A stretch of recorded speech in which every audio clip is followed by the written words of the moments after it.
Committee Room 30, sound. Thank you very much. Okay, members, we're back in public session. We just received legal advice on FOIs. Okay, correspondence. I'm going to refer you to pages 119 to 122 for the summary of committee correspondence, and just to draw your attention to a number of items. So I'm going to refer you to pages 139 to 159 of your pack, and this relates to correspondence received by the committee and from the ERA committee regarding the areas with natural constraints payment bill. The committee launched its call for evidence on the 19th of May 2026, and a copy of the bill and AFM are included within the correspondence. I'm going to seek your agreement to note this item and agree to write to the department to ask whether TO has any views or comments on the bill and whether there are any implications or any rule for TO arising from the bill. Agreed? Agreed. Okay, so I'm going to refer you to page 160. So the committee has received correspondence from the Our Own Life programme, which supports women who've experienced domestic abuse to rebuild confidence and regain control of their lives. The correspondence includes a request for an informal meeting with the chairperson to discuss the programme and its work. So I'm going to ask your agreement to note this item and agree for the clerk to arrange an informal meeting for me as chairperson and deputy chair. Okay, so pages 161 to 184 of the pack. So the committee has received a response from the Housing Rights NI to the committee's correspondence of 28th of May 2026 asking for further information on its casework on HMOs, including the need for such accommodation, particularly in relation to minority ethnic communities, and their views on what they feel should replace intimidation points within the housing executive system. These matters have been addressed in the correspondence, and the number of registered HMOs is also listed by council area. So seek your agreement to note this item and agree to forward the correspondence to the Committee for Communities for information, as DFC has overall responsibility for policy, and reflect the points made in the committee's response to TO in the race relations framework that was discussed earlier in the meeting. Chair, can I just raise a point on that? I think we should also send it to infrastructure as well, if you don't mind, because planning is under their remit. Yeah, good point. And I think it is an issue in terms of planning and meters, and we know that situation. So I think it might be prudent just to send it to infrastructure for comment on that as well. I was actually quite surprised that in my own constituency it was as low, because I could take you on a number of streets where I would hazard a guess it's more. But anyway, that's besides the point for this. But I think it's prudent maybe to ask infrastructure as well in terms of impacts upon parking and over provision in issues in areas as well, because obviously with the residents parking that's going forward as well, so it would tie in with that too, if you don't mind, Chair. Okay, thank you. Anya, is it on this point? Yes, Chair. Just on the mayor's issue, I'm assuming we still haven't received a response from them. No, they're not coming. They've said that. They've said they're not coming. Okay, thank you. Okay, continue. So pages 185 to 188 of your pack, and the committee's received response from the department to the committee's correspondence of the 11th of May requesting clarification on the end of violence against women and girls change funds. TO has confirmed that the funding to the IFA for their Fair Game project under the Mid and East Antrim Local Change Fund is solely for beneficiaries reside within the Mid and East Antrim Borough Council area. Both local and regional change funds are focused on the prevention outcomes within the strategy. Responsibility for the provision of domestic and sexual abuse services lies with the Department of Health, Department of Justice and Department for Communities. In terms of Northern Ireland Housing Executive, there are a range of measures in place to ensure end of violence against women and girls funding does not duplicate existing services. In regard to academic research, the end of violence against women and girls strategic framework has been informed by a strong evidence base drawing on a range of research, including an international scoping review, academic studies and engagement with stakeholders and those with lived experience. So just to remind, RAISE will present a scoping paper in relation to potential inquiry areas into end of violence against women and girls at our meeting on the 1st of July. Do you want to come in on this? Yes, if possible, Chair. If we could put this on the next agenda or for the one the 1st of July, given the breakdown of what all councils currently have spent their money on, and indeed this response, because I think it would help shape the conversation when we're looking at our mini inquiry, so we can examine what's funded through the local change fund, what's funded through the regional change fund, and then see where the gaps are. Okay, thank you. Okay, so pages 188 to 192 of your pack. So this is in relation to correspondence the committee's received to our from the department in relation to the Castlereagh Foundation and the Office of Identity and Cultural Expression staffing limitations. So officials from TO and NIO met on the 12th of May 2026 to discuss the next phase of commencement of remaining provisions. At that meeting it was agreed that the timing and further commencement of the remaining provisions would be informed by the development and approval of the 3 offices of corporate and business plans. Therefore, it has not yet been agreed who will establish the Castlereagh Foundation, as the legislation states that either the Office or the Secretary of State may establish the body. Since its establishment, the Office of Identity and Cultural Expression experienced staffing retention issues. However, a new permanent CEO will take up position on the 22nd of June 2026. Once they're in post, the Office plans to recruit permanent staff to fill the existing vacancies. So I'm going to seek your agreement to note this item and direct the Department to ask that the Committee is kept informed once the Office of Identity and Cultural Expression business plans have been approved and following the appointment of the new CEO to provide an update on recruitment within the Office. So I'm going to ask the Clerk to read some items into the agenda. I just want to raise one item Yep. on that. I'm just wondering if we could write to the Secretary of State on this, that the government need to make a decision now in relation to who is going to establish the Castlereagh Foundation. So that was a commitment made by the UK government under New Decade, New Approach, which is some time ago, and ultimately it's for them to decide whether they will be the ones who create the corporate or the body corporate, or they're going to ask the OICE to do it. So I would like to propose that we write to the Secretary of State, making clear that we expect a decision to be made as soon as possible and that they inform us of that. Okay, great. Thank you. Okay, go ahead, please, Clerk. Thank you, Chair and members. Refer to item 9.2, is a Hansard report on the inquiry Mother and Baby Institutions, Magdalen Laundries and Workhouses and Redress Scheme Bill, Delegated Legislation and Shadow Redress Service, Department briefing. Item 9.3 is a copy of correspondence from the Committee for the Economy to TEO in relation to Neonatal Leave Employment Rights Bill. Sorry, Chair, can I come in on that? Yes, go ahead. Please. Look, obviously I feel quite strongly on this. I'm actually glad to see that the Economy Committee have taken the step to and I think this issue does command support across the House, and I think it is something that is vitally important for parents and to see this issue progress. So I would propose that actually as a committee we also write in a similar vein to see the elements such as this progressed in this mandate and to scope out what discussions have taken place in relation to this, because I think it is an issue that is of great importance and we don't want to see it getting lost, particularly in this mandate. It needs to be progressed. So if you don't mind, I would propose that we write in a similar vein. Okay, thank you. Great, go ahead. Thank you.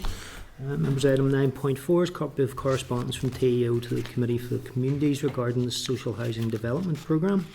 Item 9.10 is a copy of correspondence from the Committee for Communities to TEO in relation to Northern Ireland Commissioner for Children and Young People's sponsorship. Item 9.11 is a TEO news release. First Minister, Deputy First Minister and Economy Minister announced creation of new jobs at Kainos. Item 9.12, First and Deputy First Minister's oral statement of the 10th of June in relation to North-South Ministerial Council institutional and plenary meetings. Item 9.13 is the 68th report of the Examiner of Statutory Rules. There are no rules relevant to this committee. Item 9.14 is a TEO news release on the appointment to the NI Judicial Appointments Commission. That's everything. Thank you. Okay, content with that. We'll move on. Draft forward work programme. I'm going to ask the Assistant Clerk to read any changes there. Go ahead, please. Thank you, Chair. So next week the committee will receive oral briefing from the Equality Commission and the rescheduled oral briefing with Programme for Government officials from TEO, and also be a written briefing on the TEO contingency planning envelope in terms of the budget. I just want to seek members' views for the concurrent meeting that we're having with Justice on the 30th. That is now clashing on the same day as final stage of the bill. So it's on the order paper indicatively for 11 o'clock for final stage debate, and our meeting's at 9:30.